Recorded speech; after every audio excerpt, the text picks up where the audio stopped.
The whip line said this would happen, and now the government has confirmed it. Digital ID isn't gone, it has just been rebranded as a convenience tool to be quietly embedded into everyday public services.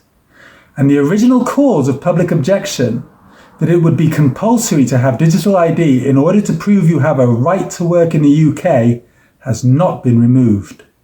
It has simply been delayed until 2029, by which time it seems the government hopes digital ID will have been accepted by most people. So it will still be used as a tool to control us. It's nearly 2 months since the whip line identified a move by the Labour Party away from demanding that digital ID would be compulsory and towards framing it as a voluntary choice, using convenience as the nudge to make us accept it.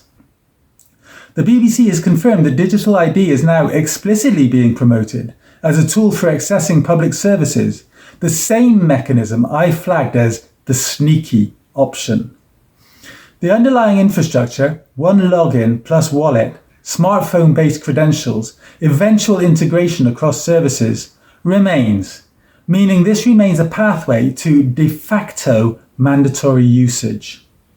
Experts quoted in the BBC piece, like the Digital Poverty Alliance, even echo my point that voluntary systems become effectively essential once services rely on them.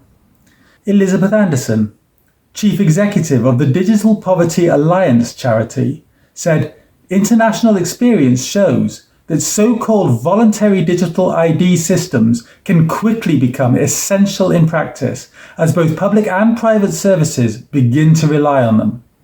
When this happens, offline alternatives can become slow, complex, or difficult to access, effectively creating barriers for people who cannot engage digitally." 2 months ago, I said the government was shifting from compulsion to nudge adoption via easier access to services. That prediction lines up very closely with what Cabinet Office Minister Darren Jones is now publicly saying. The key phrase in the BBC piece is the description of a one-stop app for dealing with government. That is essentially the practical version of the shift I described. Instead of telling people they must have digital ID to work, the government is saying it will simply make everything easier if they use it. That is the classic carrot rather than stick approach. Only the language and emphasis has evolved. Originally, the political sales pitch from Prime Minister Keir Starmer centred on illegal working and immigration enforcement. That triggered backlash and a huge petition against digital ID that gathered millions of signatures.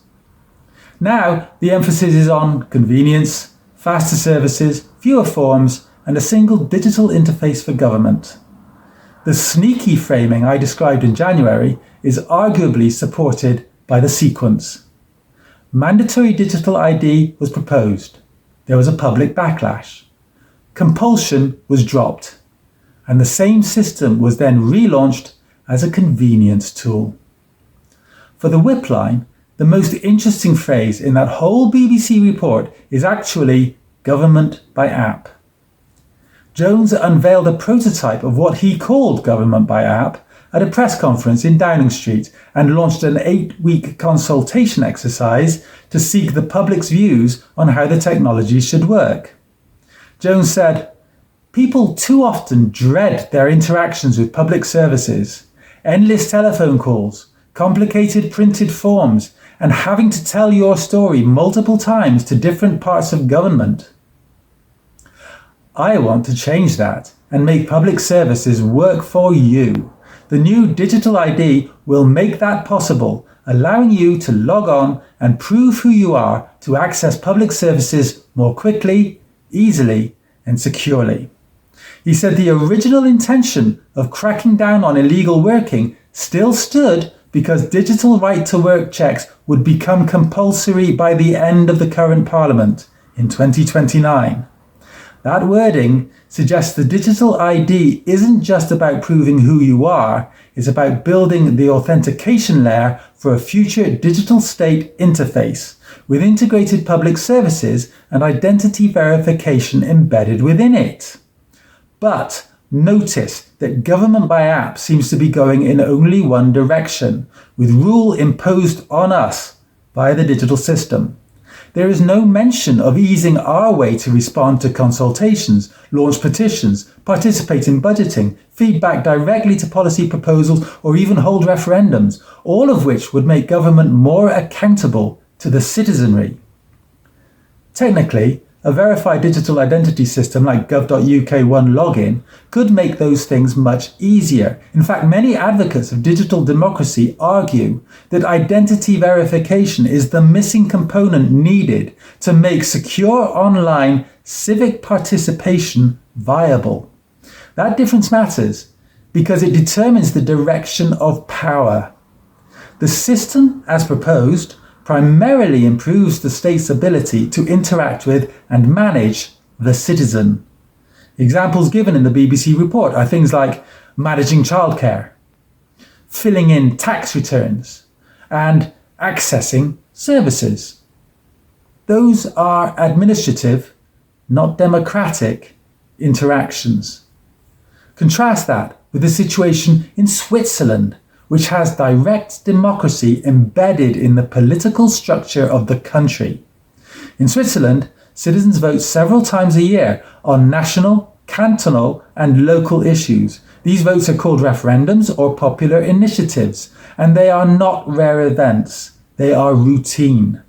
Typically, Swiss voters go to the polls 3 or 4 times a year, and each voting day may contain multiple questions.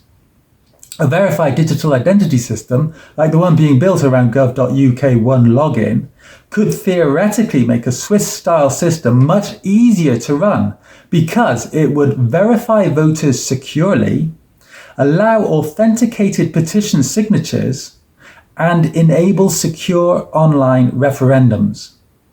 But the UK digital ID discussion has so far focused almost entirely on service delivery, not democratic participation.